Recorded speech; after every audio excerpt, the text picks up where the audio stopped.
Hi everyone, welcome back to my channel. ఈ వీడియోలో మరికొన్ని మంచి టిప్స్తో మీ ముందుకు వచ్చేసాను. ఈ వీడియోలో మీరు చూడబోయే టిప్స్ ప్రతి ఒక్కటి చాలా యూస్ఫుల్ కాబట్టి వీడియో లాస్ట్ వరకు చూసి మీకు ఏ టిప్ బాగా నచ్చిందో కామెంట్ చేయండి. మీరు మన ఛానల్ని ఇప్పటివరకు సబ్స్క్రైబ్ చేసుకోమంటే ప్లీజ్ ఇప్పుడే సబ్స్క్రైబ్ చేసుకుని ఆల్ అనే ఆప్షన్ని యాక్టివేట్ చేసుకోండి. ఏమాత్రం లేట్ చేయకుండా ఫస్ట్ టిప్ చూసేద్దామా. మనం ఇంటికి రైస్ బ్యాగ్స్ తెచ్చుకున్నప్పుడు ఇలాంటి కుట్టు ఉంటుంది కదా, సో ఈ కుట్టుని ఈజీగా ఎలా రిమూవ్ చేయాలో చూసేద్దాము. ఈ టిప్ చాలామందికి తెలిసుండొచ్చు, కొంతమందికి తెలియకపోవచ్చు. సో తెలియని వాళ్ళకి ఉపయోగపడుతుందని ఈ టిప్ని షేర్ చేస్తున్నాను. రైస్ బ్యాగ్స్ కానీ ఎలాంటి బ్యాగ్స్ మీదైనా సరే ఇలాంటి కుట్టున్నప్పుడు ఈజీగా ఎలా రిమూవ్ చేయాలో ఇప్పుడు చూద్దాము. చూసారు కదా, ఈ బ్యాగ్కి ఒకవైపున మిషన్ కుట్టులాగా ఉంది, ఇంకొక వైపున ముద్దగా ఇలా 2 దారాలతో కుట్టులా కనిపిస్తుంది కదా. సో మనం ఇప్పుడు ఈ బ్యాగ్ని ఈ ముద్దగా కుట్టు ఏదైతే ఉందో అది మన వైపుగా పెట్టుకోవాలన్నమాట. ఇది మన వైపు పెట్టుకుని మన ఎడమ చేతి వైపున కట్ చేసుకోవాలి. ఇలా లెఫ్ట్ హ్యాండ్ సైడ్ మనం కట్ చేసుకున్నట్టయితే కుట్టు ఈజీగా రిమూవ్ అయిపోతుంది అనమాట. మనం ఎటు సైడ్ కట్ చేయాలో తెలియక అటు ఇటు తెగ కట్ చేస్తూ ఉంటాం కదా, అలా కాకుండా ఇలా ఒకసారి ట్రై చేయండి, ఎన్ని సంచులైనా మీరే ఇప్పేస్తారు. సో ఈ ట్రిక్ ఆల్రెడీ ఎంతమందికి తెలుసో ప్లీజ్ కామెంట్ చేయండి, నాకు తెలుసుకోవాలంది. నాకైతే ఈ మధ్య కొత్తగా తెలిసిందనమాట. సో మీలో ఎంతమందికి ఆల్రెడీ తెలుసో కూడా కామెంట్ చేయండి. సెకండ్ టిప్ చూసేద్దామా. మనకి ప్యాంట్స్కి కానీ షార్ట్స్కి కానీ సో శారీ పెట్టికోట్స్కి కానీ ఇలాంటి లేస్ ఉంటాయి కదా. సో ఈ లేస్ ఒక్కొక్కసారి లోపలికి వెళ్ళిపోతూ ఉంటాయి, మళ్ళీ తీసి మొత్తం ఎక్కించవలసి వస్తుంది. అలాగే ఈ ముడి వేసుకుని తీసుకునే టైంలో ముడిలా పడిపోయి టైట్గా ముడిలా పడిపోయి తీయడం ఇబ్బంది అవుతుంది కదా. అలాంటి ఇబ్బందులు ఏం లేకుండా, ముఖ్యంగా చిన్నపిల్లలకు ఉపయోగపడాలంటే, చిన్నపిల్లలకి ఇబ్బంది లేకుండా ఉండాలంటే ఈ ట్రిక్ని ఫాలో చేయండి. చూసారు కదా, నేను అటు ఇటు కూడా ఒక ముడి వేసుకున్నాను.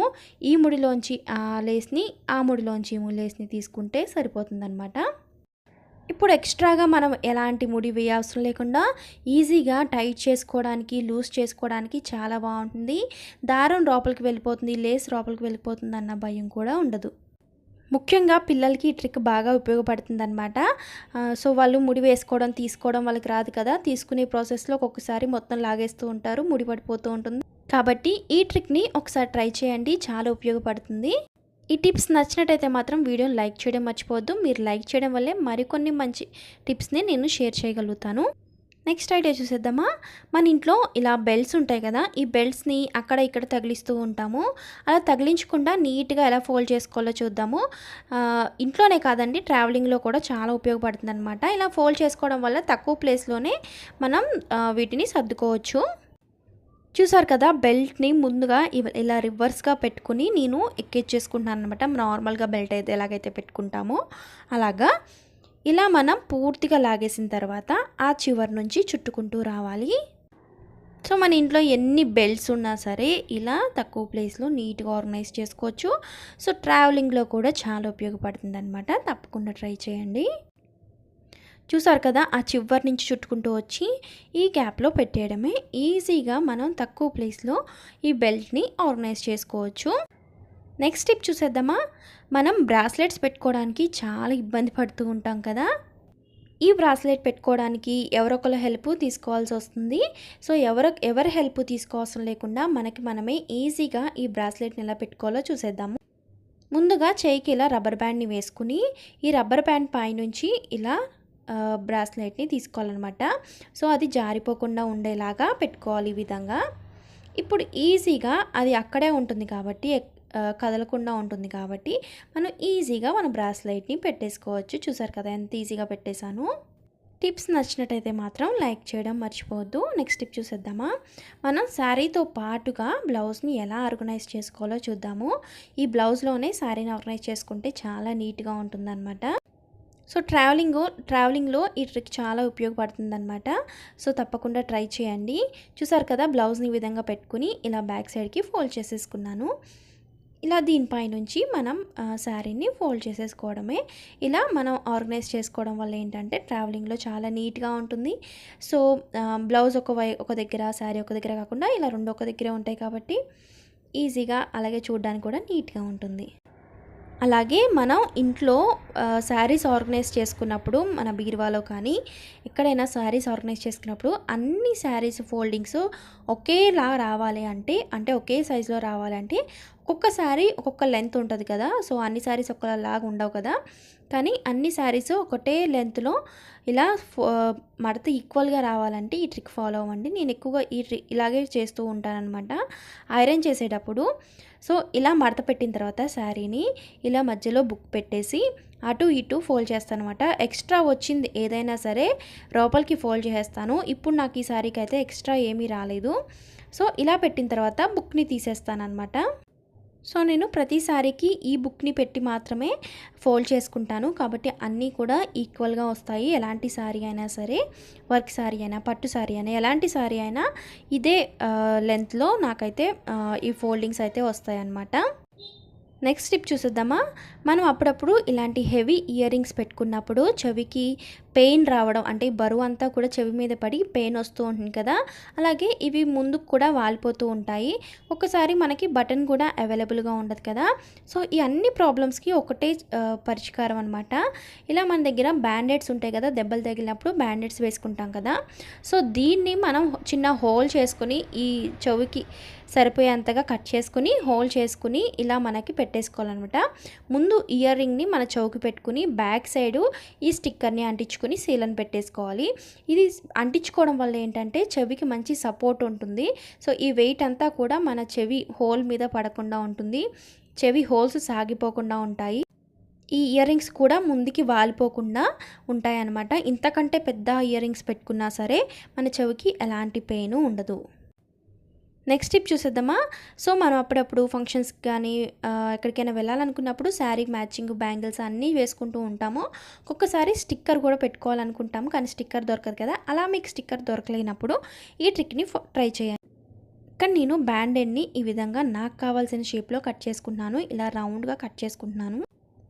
ఇలా మీకు కావాల్సిన షేప్లో కట్ చేసుకున్న బ్యాండెడ్ పైన మనకు కావాల్సిన కలర్ వేసుకోవాలి.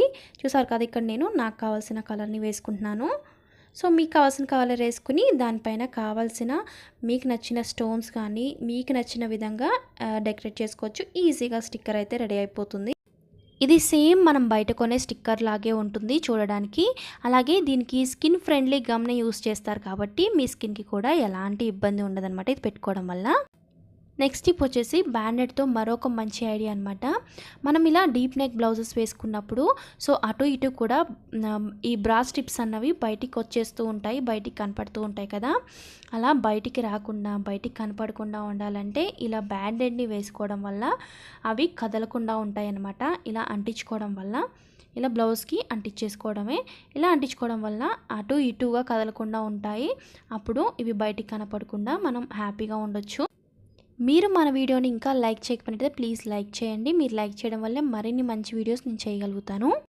బ్యాండెడ్తో మరొక టిప్ కూడా చూసేద్దాము. మనం స్లిప్పర్స్ కొత్తగా కనుక్కున్నప్పుడు అవి అక్కడక్కడ గట్టిగా పట్టుండడం వల్ల ఇలా ర్యాష్ లాగా వస్తుందన్నమాట. ఒక పుండులాగా తయారైపోతూ ఉంటుంది కదా. సో రెడ్గా అయిపోతూ ఉంటాయి. సో చాలా ఇబ్బంది పడుతూ ఉంటాం కదా. సో అలాంటి ప్లేస్లో మనకి ఎక్కడైతే రఫ్గా ఉందో ఆ ప్లేస్లో ఇలా బ్యాండెడ్ని వేసుకోవడం వల్ల ఏంటంటే ఆ చెప్పులు కొరకడం అన్నది ఉండదు. నెక్స్ట్ టిప్ వచ్చేసి మనం ఇలాంటి చీపుర్లు కొనుక్కుంటూ ఉంటాం కదా. ఈ చీపుర్లు కొనుక్కున్నప్పుడు బాగానే ఉంటాయండి, కానీ కొన్ని రోజులకి అవి లూజ్ అయిపోవడం కానీ ముడి లూజ్ అయిపోవడం కానీ ఆ తాడు తెగిపోవడం వల్ల ఇవి మనకి ఇలా ఓపెన్ అయిపోతాయి కదా. అప్పుడు మనం ముడిని ఎలా వేసుకోవాలి, ఎలా వేసుకుంటే చాలా టైట్గా ఉంటుంది చూద్దాము. ఈ చీపురు అరిగిపోయినా సరే ఈ ముడి మాత్రం ఊడదనమాట. ఇది చీపుర్లు కట్టే వాళ్ళ దగ్గర నేను చూసిన ట్రిక్ అనమాట. ఇది వాళ్ళు ఇలాగే వేస్తారంట. ఇప్పుడు మీరు చూడండి, జాగ్రత్తగా చూసినట్టయితే ఇలా నేను ఒక రింగ్ షేప్లో పెట్టుకున్నాను. పెట్టుకున్న తర్వాత ఎక్కువ తాడు ఎటైతే ఉంటుందో అది చుట్టూనా తిప్పుకోవాలన్నమాట. ఈ మనం రింగ్లా పెట్టుకున్నాం కదా, ఆ రింగ్లా పెట్టుకున్న దానిపైనుంచి తిప్పుకోవాలి. చూస్తున్నారు కదా, మీకు ఇక్కడ అర్థమవుతుంది కదా. సో ఈ విధంగా సో మనం ఎంత గట్టిగా వేసినా కానీ ఊడిపోతుంది కదా, కానీ ఈ ముడి వేస్తే ఆటోమేటిక్ గట్టి అయిపోతుంది అనమాట. మనం గట్టిగా తాడుని లాగా అవసరం లేదు, ఆటోమేటిక్గానే దాని అంతటా అదే టైట్గా అయిపోతుంది. ఇలా ఈ తాడు మొత్తం చుట్టేసుకున్న తర్వాత ఆ రింగ్ షేప్ ఏదైతే ఉందో సో దాంట్లో నుంచి ఈ తాడుని తీసుకోవాలి. చూసారు కదా, ఇప్పుడు మనకి మరొక వైపు తాడు ఉంది కదా, ఈ తాడుని లాగేస్తే ఆటోమేటిక్గా గట్టిగా ముడిపడిపోతుంది అనమాట. చూసారు కదా ఎంత గట్టిగా ముడిపడిందో. ఇలా ముడి వేసుకున్న తర్వాత ఇప్పుడు మనం దీన్ని ఇంకొక ట్రిక్ ఫాలో అవ్వాలన్నమాట. ఇక్కడ ఇలా పైనుంచి చీపురు మధ్యలో నుంచి అలాగే మరొక దారాన్ని కింద నుంచి తీసుకోవాలి. సో పైనుంచి నేను తీసుకున్న తర్వాత ఒక ముడి వేసుకున్నాను. అలాగే కింద నుంచి కూడా ఇలా ఈ విధంగా తీసుకోవాలి. చూసారు కదా, ఇప్పుడు మళ్ళీ ఒక ముడి వేసుకోవాలి. ఈ ట్రిక్ ఫాలో అవడం వల్ల ఏంటంటే అస్సలు ముడి ఊడిపోదన్నమాట. చాలా టైట్గా ఉంటుంది, పుల్లలు ఊడిపోవడం కూడా ఉండదు. తప్పకుండా ఈ ట్రిక్ని ఫాలో అవ్వండి. మీకు ఈ ట్రిక్స్ నచ్చినట్టయితే మీ ఫ్రెండ్స్ అండ్ ఫ్యామిలీస్ కూడా ఉపయోగపడతాయి కాబట్టి వాళ్ళకు కూడా షేర్ చేయండి ఈ వీడియోని. Thanks for watching my channel. మరో మంచి వీడియోతో కలుద్దాం. Until then take care. Bye bye.